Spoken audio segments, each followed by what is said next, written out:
Welcome to Women of the Wild, where education and opportunities are key, and friendships are made to last a lifetime.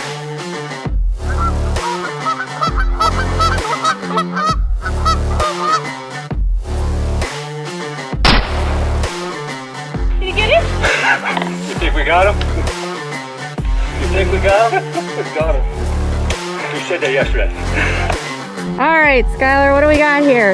We've got a nice looking rip-off. Yeah.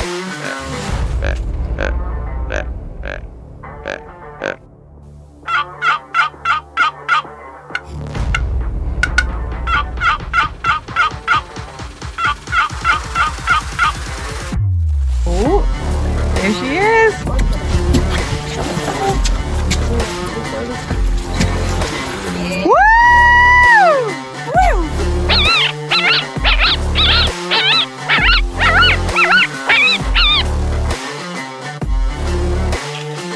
You dropped our great ghost.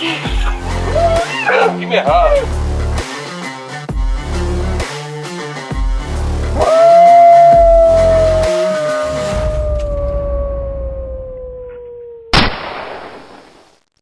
Hello, and welcome to another episode of Women of the Wild podcast. I am your host, Linda White. Today, I have my co-host, Felicia Marie, with me, and our guest is Bethany Beathard. How are you doing, Bethany? I'm doing great. Thanks for having me. Great. How are you doing, Felicia? I'm doing well. Thanks for coming on, Bethany. Thanks for having me. I'm excited. I can't wait to see what we're going to talk about. Well, why don't we just jump right into it? Let's talk a little bit about how you really got started in the outdoors. Anything that's really kind of inspired you and pushed you along your way and into your journey. So tell us a little bit about you. Yeah, so I grew up in the countryside of Oklahoma on 55 acres, kind of a country girl. But getting me into the outdoors was always a way of life. My grandfather was a big outdoorsman, and then his father and his father before him. Like, we have pictures, I mean, 5 generations I can go from me up of hunters and outdoorsmen. And yeah, my grandpa didn't have any boys. He had all girls, and he was like, that's not going to stop him from carrying on this way of life. And so, yeah, I just was raised that way, and it just continued on now with me and my kids. Oh, that's awesome. So were you kind of the only little girl that you knew that was, out hunting, or was the community that you grew up in, a little more diverse? So growing up, I really didn't do much hunting. I was kind of always like, maybe most girls, the one like on the back end. Like, we did a lot of the butchering, we did a lot of the, stuff where, I mean, other than like predator things around the house, every time my grandpa came to visit, we would do stuff like, rabbit hunting and things like that. But I really only went hunting a few times as a kid. Um, but I knew once I had adulthood, I had told my husband, I was like, this is something that I really want to do on my own. Like, I want to do this now. And he didn't grow up hunting either. So, along the way, we had been mentored and stuff. And now, we hunt and stuff all the time. But yeah, I had a lot of friends that were country friends, but I was always kind of the minority, even more the minority of the girl that was, doing outdoor stuff, four-wheelers and hunting and, all that kind of thing. Yeah. Yeah. So I always like to hear, and you really have, I feel, blossomed in the outdoor community. I love following you. I love watching you. We've connected a couple times, and really, girl, let me tell you, you inspire the heck out of me. You really do. Oh my gosh, thank you. Because I'm going to tell you, with being a wife of a gentleman that's deployed a lot, and being a mom of 5 kids and everything else, like, you really, I'd love to know how you balance it all, how you get all this done, because I don't know if I could. Spoiler alert, spoiler alert, I am a rolling ball of chaos and I don't get it all done, but I try to manage my chaos well. I think that's a big misconception. I try to share throughout my deployment some of the hard times. My kids got sick. Like, I only went turkey hunting one weekend, and because they had cut the turkey season short here in Oklahoma, and I only had a short window, and then my kids got sick. And so it doesn't always happen for me, but when it does happen, I try to make the best of it, because those are your, as a mom, you take moments to just breathe, and those moments may be few and far between. And me going into the woods, I do take my kids with me from time to time, but I try to go by myself. I do solo hunt a lot. That was something I really had to learn quickly. If I was going to hunt, I was going to have to hunt alone. Even my husband's here, he watches the kids most of the time. It's really hard to get a babysitter for 5 kids.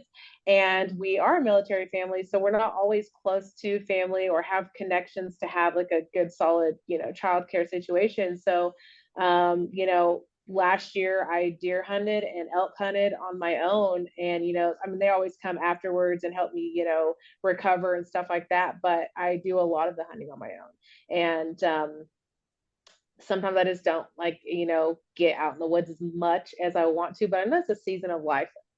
At some point, my kids are going to be teenagers and be able to take care of themselves, or out of the house and things like that. So yeah, it is complicated, but I just encourage women to not give up. And, I've been seasons of life whenever I've been more of the support on the back end, because I've had nursing babies and pregnant and things like that. So yeah, it is crazy.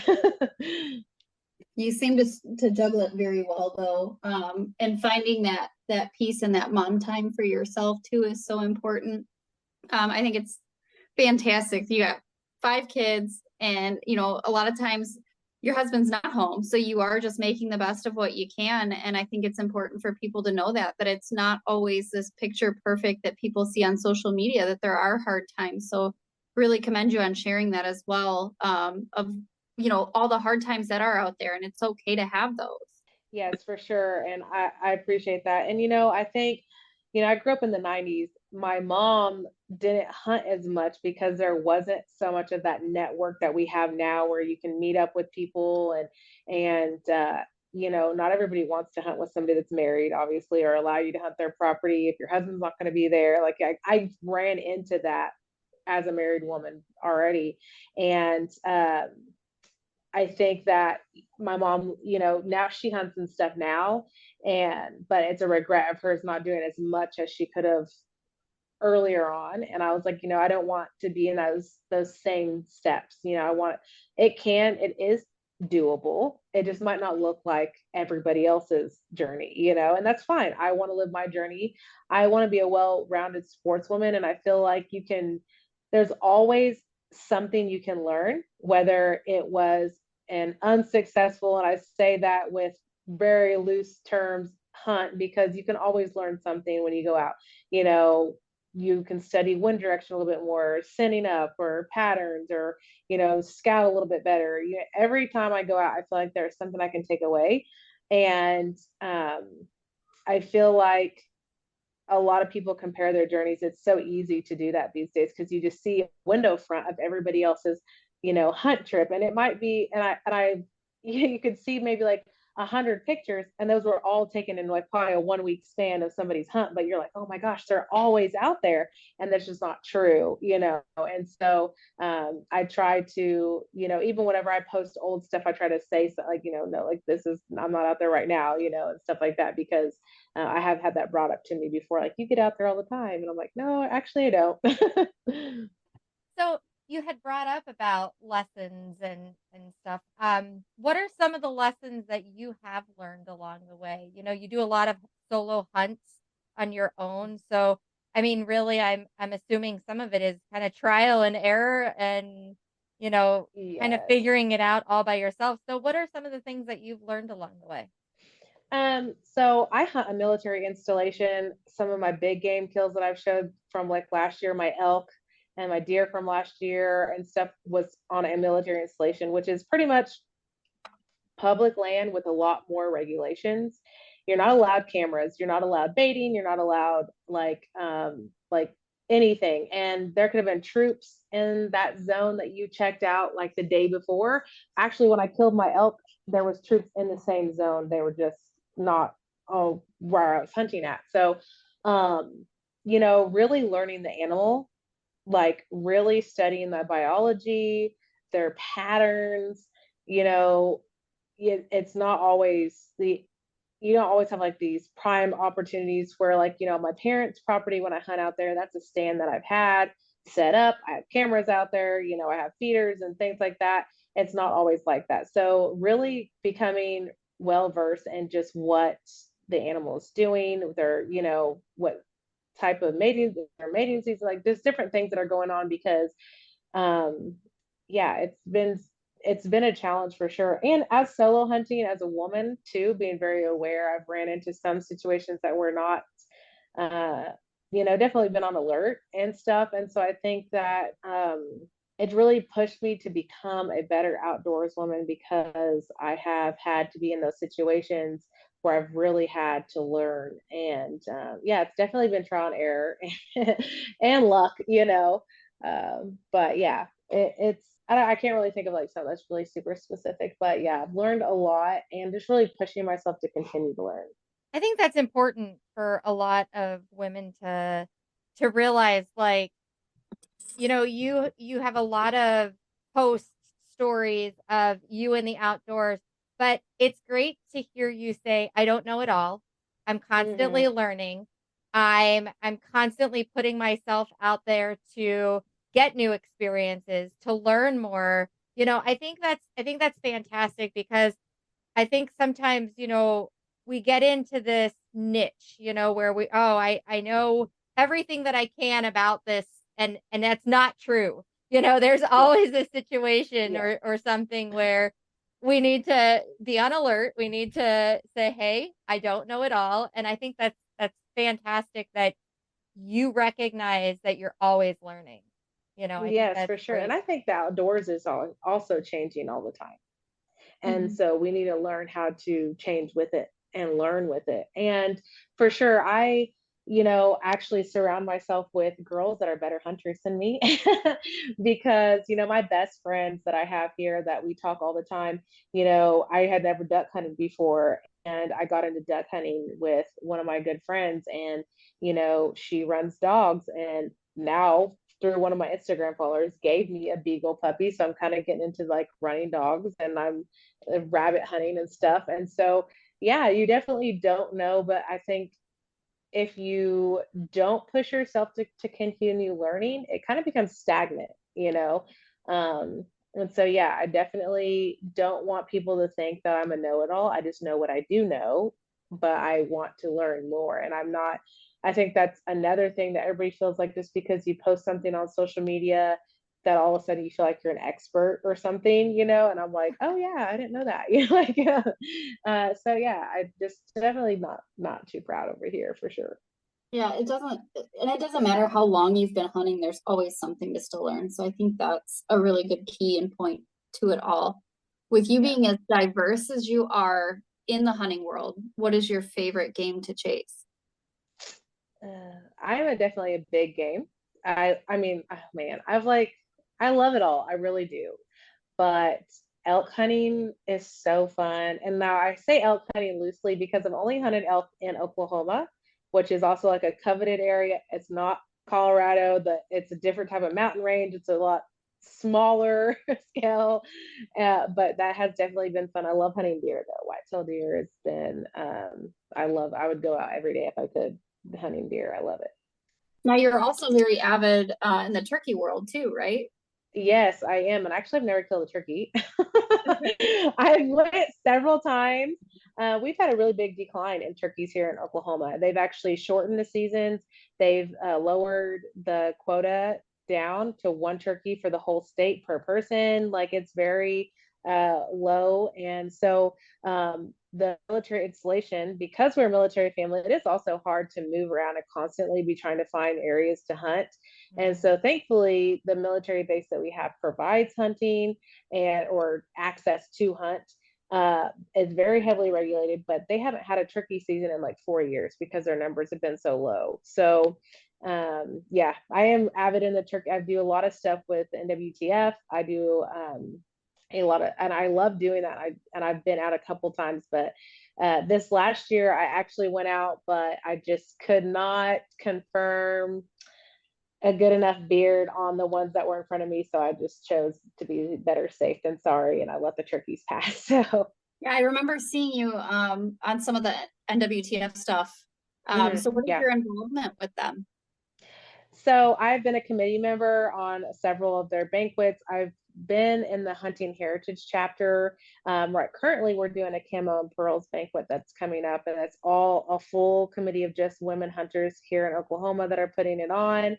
And so that's really exciting, and get to raise some money for the NWTF and also for the women hunters here in Oklahoma, and to put back into what we're doing. And we do certain hunts. They have the Women in the Outdoors program that I've done. That's also a part of the NWTF, and I've done range days with them and things like that. So Awesome. wherever they need me, pretty much. That's incredible. You're doing a wonderful job. Thank So you. Yeah. let's talk a little bit about how did you decide, with moving all over the country, with having, the family that you do, you definitely are busy just at home. So Yes. how the heck did you decide that, you know what, I want to volunteer my time and give back to, different outdoor organizations and everything, what sparked that? Well, I started learning that there was hunting on some military places. So when we lived in Hawaii, and when we were leaving there, I had learned that one of the installations on the in Hawaii had wild hogs, and I was like, oh, I wish I had known that, and I had a lot of littles at the time. And so we moved, and my husband started getting mentored by his master sergeant. They became best friends. We actually ended up getting a deer lease with them. And that was in Florida. Hmm. We lived in Florida. The deer lease was in Georgia. We spent most of our time there. And the number one thing that gets hunters in the outdoors is mentorship. My husband didn't come from a family of hunters, and even getting into the outdoors, it's a community. And I wanted other women to know that it's relatable to me, like that I can do it too, because she's a mom and she does it. And so when we moved back to Oklahoma, I was like, you know what? I'm hunting every season that I can here. And the first season was turkey hunting, and just so happened the Oklahoma Wildlife Department, which I've done some things with them, put on a little fireside chat just for women turkey hunters. And so I joined the little Zoom, and I was on there listening in, and they were talking about turkey hunting, and I learned to call. I was doing shot placement. I did like everything that I was going to do, because I was going to take my bow out there, my crossbow. And yeah, I was unsuccessful, but I learned a lot that year. And so I was like, at the end of it, they were like, oh, there's a Women in the Outdoors program for the NWTF. And I was like, you know what? I'm going to get involved with that. And then I became best friends with the coordinator, and I mean, it's just been taken off ever since. I really have been blessed, but I feel like it's vulnerable. You got to put yourself out there. Like you said, you can't be the know it all the time. And I was like, if I can help another mom feel like I don't have to lose myself with my kids and wait until they're 18. And then I have other moms that are like, I want my kids to be outdoorsmen too. I want them to have that skill. Well, you can't be it if you can't see it. And that's for everything across the board. I do a really big thing about just like women of other ethnicities being represented in the outdoors. You can't be it if you can't see it. Moms, children, if your kids aren't watching you do it, they're not going to be that way either. So I just started getting involved with stuff and doing it as much as I can. I've taken kids with me to NWTF banquets, and yeah, I just get involved where I can, and it's not all everything that I want to do, but yeah. Well, I think you do a great job. But you said it's not everything that you want to do. What other things do you want to do? What does the future hold for you? What can we Oh expect? my goodness. I don't know. I'm just kind of on this roller coaster. Like I just became part of DSG's hunt team. I'm just like opportunities that present themselves that I didn't have before. I'm like, okay, yeah, like this is awesome. I would just like to get out in the outdoors more. And obviously I want to get my kids in the outdoors more. Um, and so hopefully, I can work it to where we'll be able to, do that. I don't know. With the military family, we could be moving there's no telling, where we're going to move next. And so I'm like, as long as that has good hunting, I don't care. So, yeah, I would like to get involved more. I would like to put more content out there and just, really help other women. I've mentored women from afar, maybe come up with some things where I could do that at a larger scale, because I have a lot of women that are stuck in the learning stage. I tell them, like, you're just in the learning stage right now. Soak up as much as you can, because there's going to be a point when you're doing and you don't want to be trying to YouTube something on the go or whatever. So yeah, I hope that I can do more in that aspect, and definitely giving back to conservation and being more of an impact in that area. Yeah, I definitely can see that. I could see that for you. Like, you put yourself out there so much, and I think that that's fantastic. For, like you said, for other women to relate to, because I'll tell you, there's sometimes where I see some things that you put out there, and I'm like, man, you definitely just put it all out. Like, you definitely just put it all out there, and I think Yeah. that's fantastic, because we need to be able to see. I think that part is inspiring to other women, to be able to see, it's not always the great days. It's not always bad days though either. There's hills out there, but I think it's great too to hear that you're so involved with the Turkey Federation, yet you've never killed a turkey. Yeah. And I think that's so cool. Like, you Yeah. know, um, just to hear the support, that you're giving women and trying to get out there. So, I mean, in the reality of it is, in turkey hunting, I mean, you're still brand new, you know, Yeah. um, in a way, but you're learning so much as you're going, and surrounding yourself with other women who really are rock stars at it too. And I think that's Yes. great, you know. Um, Yes. and you were talking earlier about, like, the community that's out there, the outdoor community. Since kind of really jumping in, what are some of the different things that you have witnessed in the women's outdoor community over the last couple years? Have you seen a growth? Have you seen more of a representation? What are your views and thoughts? For sure. I think that, the outdoor community in general is growing. And I think a lot of it had to do with COVID and people realizing I need this connection back to my food. I need to get outdoors more and things like that. But for the women, as far as me, I have been connected with some amazing women like you guys. I have a lot of friends with Real Camo Girl and just DSG, and they're just women supporting women to get out there from all walks of life, and that's something I can get behind. That's the things that I want to do. Whenever I started watching Felicia start this and growing this Women on the Wild, I was like, oh yeah, like I'm submitting for this count. I'm doing this. I'm liking this post, because these are real women, real stories. We're not just like this, magazine poster picture, like we're actually out there cleaning, like you show all the time with your trapping. I always show my kid your live videos, and I love it. This is real. And that's the other part why I post everything that I post, because I want people to relate. I want people to see the vulnerability of the things that I post about. And I also want them to feel the authenticity behind it, because I see there's a lot of people in the outdoor world.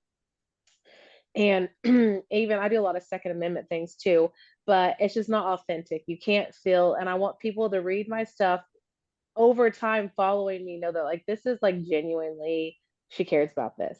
And I care about, if a woman has a dream to get in the outdoors, I want her to feel like that is attainable for her, and it's not always this, I'm getting a kill every single time, and so yeah, I share all the time, like, yeah, I have not killed a turkey. I've been out for 2 years.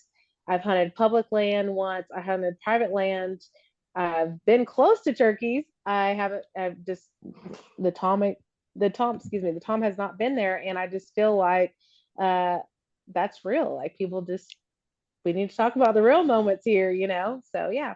No, it's really important to talk about those things, about being real and being authentic, because like you said, when people see these picture perfect, they always expect for everything to like line up all the time. And I mean, that's not reality. That's not hunting. So it's really important to do that. And I don't think it's done enough. And like you said, with Linda, with the trap line, or, you know, Megan, or even these girls out fishing, like there's days where you're going to get skunked, and being able to overcome that and not let that take you over and fall into falling out of love with hunting, because those days are there. Yeah, for sure. I posted last year being on my boat, and I was like, this is what it looks like fishing with kids. It was literally just me fixing a rod because like I didn't fish like the whole time we were out there. I'm like, I'm just fixing fishing poles the whole time. But now like two of my kids, I don't even have to fix it. Like they can do all their own stuff on, and I was like, eventually it won't look like this. And I'll be like, do you want to go hunting to my kids, or fishing or whatever? So yeah, I have a friend, she just had a baby. She had prepared all last year to hunt. She's been, doing all, but now she has this little newborn and she can't get away for enough. And I'm like, listen, it's a season. We go through seasons of life, and there's going to be time where you're going to be able to get out there, you're going to be able to do it, and it will be worth it. When I killed the elk by myself, solo hunting, like I was like, all these moments have led up to this. When I killed my first deer, I was like, all those sits that led up to this. So yeah, I think that people just need to share about that more. And I feel like there's either too much not authentic things, or just bickering about what weapon you're using, or with something, silly out there that the outdoor community, I feel like that we're a part of, is outside of that. Like those aren't things, like just women supporting women. And I love that. Yeah, I definitely see that. It's the Ford Chevy, debate on everything. What kind of gun? Do you want a crossbow? Do you, Yes. the whole thing. Yeah. And I Yeah. I will tell you, I feel like the majority of the women outdoor community does not seem to get hung up on that. No. Yeah. That's definitely, in my opinion, Yeah. fully in my opinion, a macho thing. Yeah. And the women don't Yeah. seem to bother in that too much. We're too busy answering the comments of those macho people on our comments. Right. So say something. Yeah. That's so true. And now a short word from our sponsors. Spark that fire and passion for the great outdoors through the gift of reading and learning with your kids. Dr. Josh Farr's vivid storytelling will captivate and teach your little ones through books like The ABCs of Hunting, Let's Go Out and Play, and his latest book, coming soon, The ABCs of the Outdoors. Your kids will love the great stories and bright, colorful pictures as they learn about friendship, life, and nature. See all of Dr. Josh Farr's books at drjoshfarr.com. That's DRJOSHFARR.com. Well, you see, trappers are a special breed of people. We're dedicated, committed, and passionate about what we do and who we are.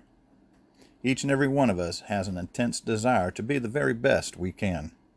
So in the world of skinny jeans, man buns, and pumpkin spice lattes, sometimes you just have to stop, push back, and tell the world, that's not me. Whether you're from the far north or in the deep south and anywhere in between, Southern Snares can help you succeed at getting the job done and being who you are. Girls with Guns Clothing is a proud sponsor of Women of the Wilds podcast. If you are looking for hunting gear, be sure to check out our new fall collection, including the launch of our new Artemis Generation 2 lineup. With Girls with Guns, you know that our gear has been designed and field tested by women who actually hunt and wear this gear. We have an amazing team of women who contribute and share their ideas and extensive field testing so that our gear works for you in multiple hunting environments. We build our gear for women of all shapes and sizes, made by women for women. If you want to try out GWG, you can go to gwgclothing.com and use WILD15 for a discount off of your first order. Hey everyone, Andy from ACC Crappie Sticks. I want to tell you about our full line of vertical jigging and live scoping crappie rods. We have from 10 foot to 13 foot in mid seat to rear seat, and available in cork and super grip handles to cover all of your vertical fishing and live scoping needs. Go to acccrappiesticks.com. Thank you. We would also like you to check out Sawmill Creek Bait and Lures, RMC Custom Calls, Atlantic Coral Enterprise, Blast and Cast Guide Service, Epler Fur, Feather Moon Calls, Shangalaya Safaris, Shelly Emmer with Dirty Girl Guide Service, and Hunting Day Podcast. So with your kids, you know, where do you see them? Do you see them, you know, getting into the hunting, getting into the fishing more? Do you, I mean, I'm sure, you know, when you're taking them out, there's little sparks in some of them and other are kind of like, do we have For to do this? Yeah. And I tell my kids, so I have pictures of my great great grandpa. He ran dogs and he trapped. And then my great grandpa was a fisherman. And then my grandpa was he was an all around outdoorsman, but he did mostly big game hunting. He has 4 Boone and Crockett records. And so I tell my kids, you don't have to be a hunter. You can be a fisherman. And, I also, my grandpa was also a gunsmith. And so I have kids, my oldest is really into more, I think, guns as like maybe Second Amendment, he talks about that, my oldest is also special needs. So that's really another obstacle that we've been, overcoming. He's more of like, I'll go out there and cut lanes. I will plant food plots. I will fill feeders, but I do not want to sit out there, he's more, and or action. Like I'll go duck hunting with you. Like I've taken him duck hunting.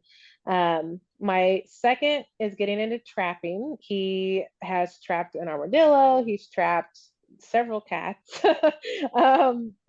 rabbits. And so he is my all around sports. Anytime, if you're going to take me, I'll do anything. Can I kill something? Like he really wants to go.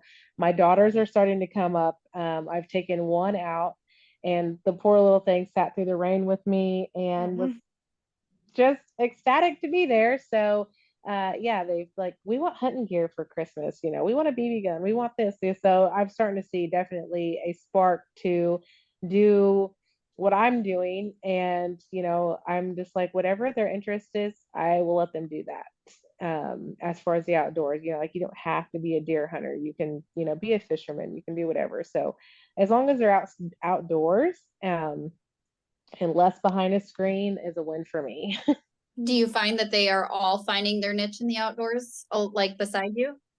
Yes, they really are. They really are. And I think that they have, the older they get, the more stuff that they do, the more that I can see which ones like which things. I have a daughter that would sit there and target practice with a BB gun all day, but does not want to go put corn in the feeder and put cameras up. Like I will stay at the house, so I can definitely see the ones that are wanting to do different things. And I love it. I love that they want to do it, and that carry on that hunting heritage, because it's a lost skill. It's a lost tradition. Yeah, I think it's definitely something that kids need to just be able to know. You know what I mean? Like they don't necessarily need to be hunters when they grow up. They don't necessarily need to be outdoorsmen, but I think it's a skill that they really truly need to have in their arsenal, just in case one day, COVID explodes again to where we're worried about shipping containers. How are you going to eat? How are you going to provide for your family? And I think it's fantastic that they can look back and be like, my mom taught me how to take care of my family and how to survive if we needed to. And no discredit to your husband, he's obviously right there with you, but with him being deployed so much, that you really kind of take the forefront of that. So I think that's fantastic to later on have your kids be like, this is what my mom taught me, For sure. Yes. Yes. And I love that. That's what I love about, like, my mom. She had no, my grandpa passed everything on to her and her sisters. There was no brothers. You know, it wasn't like a boy thing. He was like, this is just skills you need to know. And every time he came out, he would teach us something new. And so, you know, I love that. And I definitely, you know, we homeschool, so that's also a part of just wanting my kids to know life skills and stuff. But um, I want them to, you know, there's no pressure for them to go out. You know, they're actually begging me to go out now, and sometimes I'm like, no, like mom needs a second. You know, mom's going this time, maybe next time. But yeah, I just want them to recall that information and know that they, like you said, they could recall it if they needed to. Now, everything that you have harvest, I'm assuming that you eat as well. There, you know, there's nothing that's going to waste. Well, minus coyotes, but yeah. Well, okay. I'll give you that one. I'll give you that one. Yeah. Yeah. Yeah, I'm not eating that either. Yeah. But with that, you know, how have you been able to kind of explain the whole circle of life to your kids? You know, like we are out there, we are hunting, they are providing us a food, you know, and we are respecting the animal by doing these things as well. You know, how has that talk gone, or has it even gone, you know?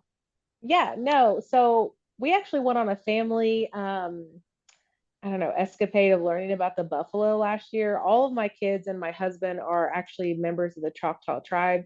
And so we live in an area where the Comanche used to live. And we started studying about how like they lived, you know, really chasing the buffalo herds and how that diminished. And that's actually that the in learning about the Native Americans, we just told them, like, you know, the Comanches never were conquered. They actually surrendered because of the loss of the buffalo.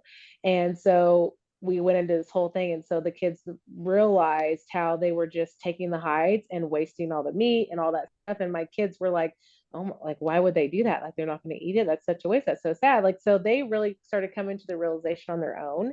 And then every time that we have, you know, harvested something, and we tell like, we thank this animal that they give their life so we can eat off this all year, you know, and we're not going to, you know, waste it and stuff like that. So we definitely have talked about it. We've went into detail. You know, my kids definitely understand the reason for conservation and, you know, tags and limits and poaching. Like we talk about those things too. So yeah, that's just like another way of reintegrating the newer generation up, is actually teaching them the right and wrong, you know, and what the balance of just the circle of life, you know, too. So, and we talk a lot because we kill coyotes and stuff out by my parents' property, and you know, they try to get there's little calves out there and stuff like that. So we're like, you know, we need that calf to grow older so we can eat it, you know, and we need the coyotes are going to kill it. So why we do predator control too. So yeah, we talk about that. I want to commend Bethany on everything you're doing, because bringing everything to the forefront, I know we've talked about it a few times, but bringing everything that you're doing to the forefront, and as a mother, I mean, you're a military wife, but a lot of times it puts you in the life of like a single mom. It gives that awareness to women that you can do this and you can overcome it. And like you said, every day is not going to be perfect. Every day is not going to be successful in the sense of harvesting something. But the fact that you're taking the lessons home and encouraging women, you're doing a fantastic job in everything you're doing, from motherhood to being an outdoors woman to the conservation. You know, you really step up to the plate on every aspect. And I really think it's spectacular what you're doing. Would you want to share the platforms for people to find you on? Yeah, for sure. I share the most on Instagram. My daily life in the stories. I do a lot on Instagram. I do have a YouTube channel as well. You can just search my name, Bethany Beathard, or Our Abundant Home on either one of those. And then I have a TikTok as well that I'm on too, but mostly Instagram. That's usually where you can find me the most. But yeah, I love to share. I hope that women are inspired, that they at least feel encouraged, even whenever it is, you know, not always the best circumstances because my husband is gone a lot or I'm in a new place that I wasn't before. And so learning to hunt somewhere new and getting plugged in again is a totally different realm that you find yourself in and stuff. So I I hope that women know that, it's a season of life. Like I've had 5 kids. There's been times that I haven't been able to do anything. I've watched my husband hunt more, and so I'm thankful for the opportunity that I have now, but I do like to touch a lot on the days that I remember wanting to be where I am now. And, I post even about wanting to hunt whenever I was little and not being able to hunt, or it just wasn't in the cards for me and it is now. So yeah, I definitely hope that women find some type of um, comfort in that because, I remember being in the seat where I'm just looking through the window and wishing that was what I was doing. Yeah, I definitely think you break the mold on things like that. And even your discussions, I know your TikTok, you talk a lot about like the use of a crossbow and how much it gets put down on people of, this whole, like you guys were saying earlier, the Ford versus Chevy, Hoyt versus Matthews, like it's okay to be different and it's okay to find your way of doing it. And I love that you bring that up quite often, that it's okay to find your way and it doesn't have to make sense to anybody else. Yeah, for sure. And I do touch about that a lot. I don't tell people that I've actually had my rotator cuff rebuilt.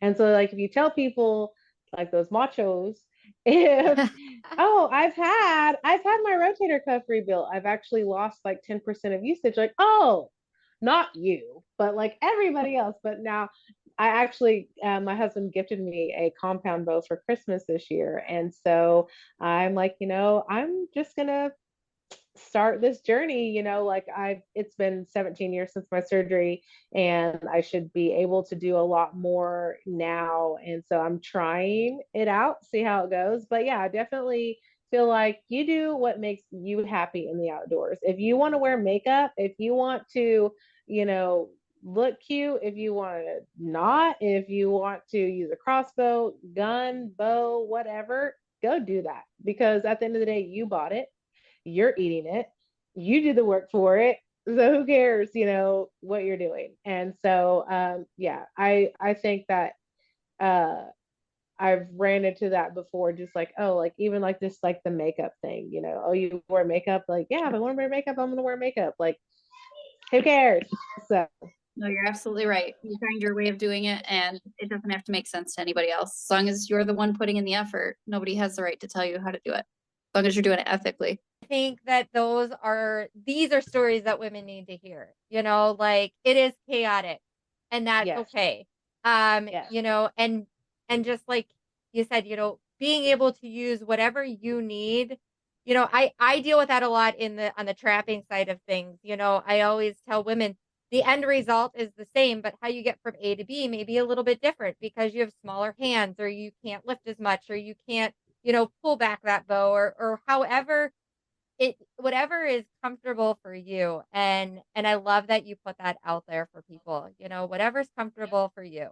And I think, and I think there's a lot of beginning hunters that get discouraged because they're not doing it like whoever they're trying to, they're getting their, modeling from and stuff. So I'm like, I hope that when people come across, my page and in the women that I'm associated with, that they feel like, oh, like, well, she doesn't do it that way. And so maybe I can do it my way, So yeah, like you said, like you're going to have to make adjustments and that's okay. Mm-hmm. Yeah. And I think social media, like that's a good thing and a bad thing lately. It's a great thing because you can connect to women out there. Like, for instance, for you and I would have never met without social media. Felicia and I would have never met without social media. I have some women in my life who I truly look up to and truly cherish their friendships because of social media. But then at the same time, it's very easy to compare yourself, like this person isn't doing this the way I do it, or maybe I'm doing it wrong. So I commend you for putting yourself out there and saying some of the things that maybe some of us don't, as in like, hey, just because I do it this way doesn't mean it's the right way or how you need to do it. And I love that. And like I said, I really commend you for putting yourself out there, for being so raw on things. That's fantastic. And I'm so glad that we've been able to connect. For sure. Social media has been a blessing, like you said, for the most part. It really has. I've met amazing women like you girls, just amazing just connections. Like you don't get that normally. I mean, I don't have a lot of friends that are like, I have no friends actually in this immediate town. I have friends now in Oklahoma, but that's because of social media that I was connected to them. And it is a curse in the sense of you see the best of most of what people put out there. Mhm. And, even me, like, I don't share like the most, like my worst days, but I really do try to share a lot of the craziness and stuff because you do see so much of that. And another thing is, I am a minority and I grew up where I was always the minority and made me a super strong person because of that. But in the outdoor community, there's a whole bunch of minority hunters, and I hope to shed more light on just the representation of that because, like I've said before, if you can't see it, you can't be it.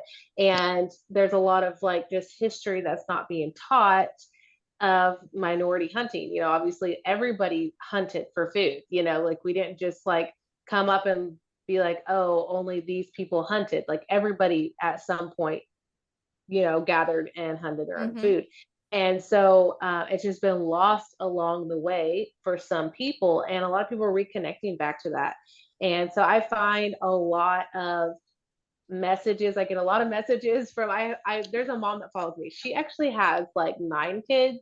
And one of her daughters is biracial. She always sends me pictures. She's like, she is your mini me. And like, literally we do look a lot alike. And when her daughter kills a deer, like I am like the list of to be called or message like, hey, she shot a deer. And I love that because I'm her favorite account and I'm somebody she looks up to. And I'm like, if I had that when I was 12, it would be a different story for me, but I can be that for somebody else. And that's another reason why I do it. It's not just for women that I can relate to now as moms, but future women, little girls that are looking up to my account and stuff. So I love that. I love everything about it. And I've just really been blessed. And I put myself out there and be like, people are going to like it or they don't, but hopefully, it will reach someone. Now, do you feel that social media is part of the reason why women seem to be growing so much in the community, that they're finally able to connect to other women, so it's kind of ignited this tribe growing through the community? Do you think maybe that might be part of it? For sure. I think that people are saying like, oh, I've met so many women, over social media, just me, and I'm like doing it and like they're doing it too. And I think also, I've also met, I've done a couple other podcasts, and one of the podcasts that I did, it was a male podcast, and he's like, I really want my wife to get into hunting. She was really intimidated by using a compound bow. He's like, but you use a crossbow, so I think I might just buy her one. And I was like, do it, dude. Like that's awesome. I think a lot of men are also like, I would like to do this. I love the outdoors so much. My wife would do it, but she's not going to do it the way I'm doing it. But because there's women sharing their way of doing it, maybe I'll change or do it so we could do it together. And that's amazing. I think that's great too.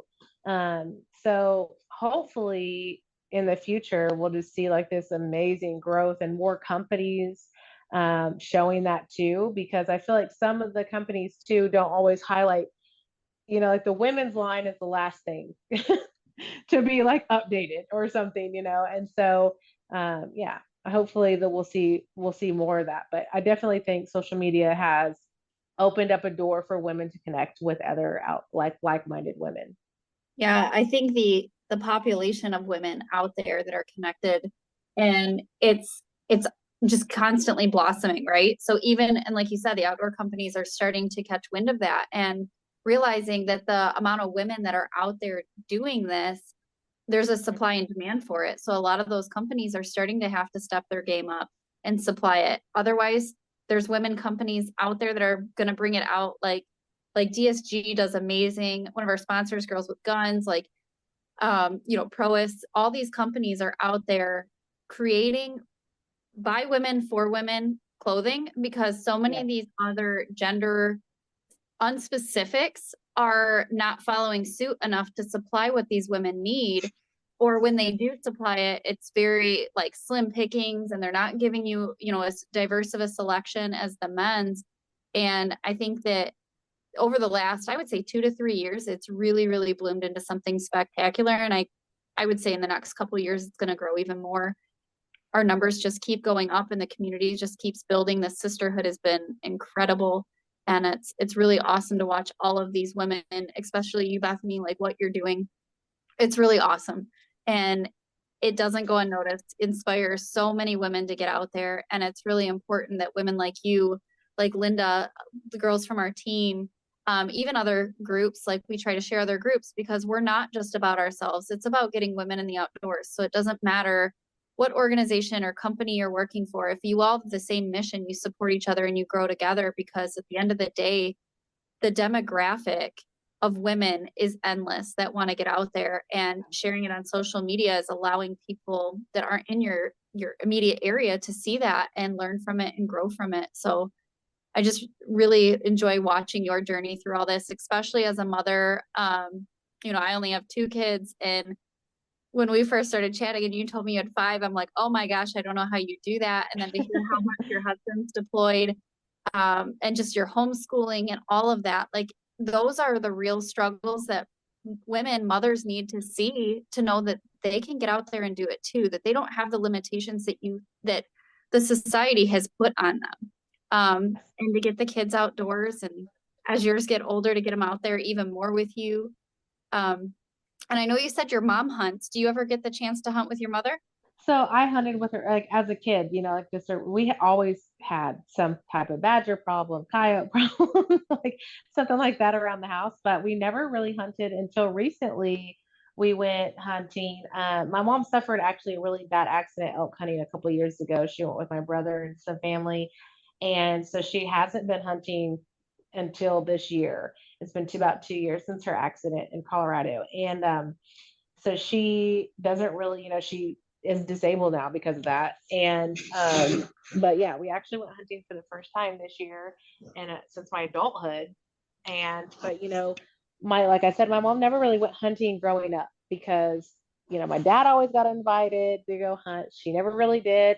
But I learned how to field dress, butcher myself, my own deer, from my mom. My dad doesn't even like doing that. And so my mom always, everything that I learned was from my mom. And so, yeah, even though I haven't hunted with her, I've learned a lot from her.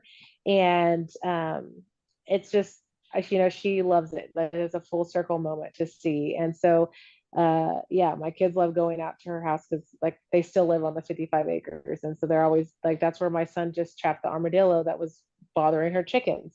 And so she hired my brother or my son to go trap it. And so he was like, okay. And so he was like, I did my first trapping job. So That's awesome. I'm gonna have to come down there and trap with him. I've never trapped an armadillo. I think that'd be kind of cool to see. Yeah. Actually have like a family of beavers on our duck pond. And so that might be like our next adventure. I might be like asking some questions, because there's like probably like 5. There's probably like 5 beavers at this pond. Their den is so big they split the pond in half. Oh. Yes, it's humongous. And so yeah, we're gonna have to deal with them, because they're not very friendly to duck dogs. So Well, here I'll make a trade with you. I'll come down and he can show me how to trap an armadillo, and I'll show you how to trap a beaver. okay, yeah. I'll tell him. He'll be like, okay, when's she coming? No. Yeah, right. He loves it. He loves it. So we normally try to keep these to roughly about an hour. So before we sign off, I wanted to ask, do you have any advice to give to anybody who's starting out, not sure they want to get into the outdoors, whether it's the hunting, fishing, they're not really sure how to, but some advice that maybe you would give to somebody brand new out there. Oh, don't be scared to ask a question, and it's okay to be vulnerable. Um, and don't be scared to learn something. And there's a lot of organizations like the NWTF that have local chapters that do mentored hunts. Um, you know, Here in Oklahoma, there's even women like that, they do mentored hunts every year. And the wildlife departments a lot of times have classes, lives. I know the Oklahoma Wildlife Department does an amazing job. They do, Ask a Biologist days where you can just hop on a live. Nobody can see you. You can just type it in, ask some questions to your local biologist. And I love that. I love that they do those things. So don't be scared to ask questions. Call the department up. Just, hey, do you know who I can get in touch with? Most of the time, they're going to connect you with somebody. And I think that a lot of hunters are not going to be able to be successful if they don't have that mentorship or try to connect themselves with somebody, even if it's online.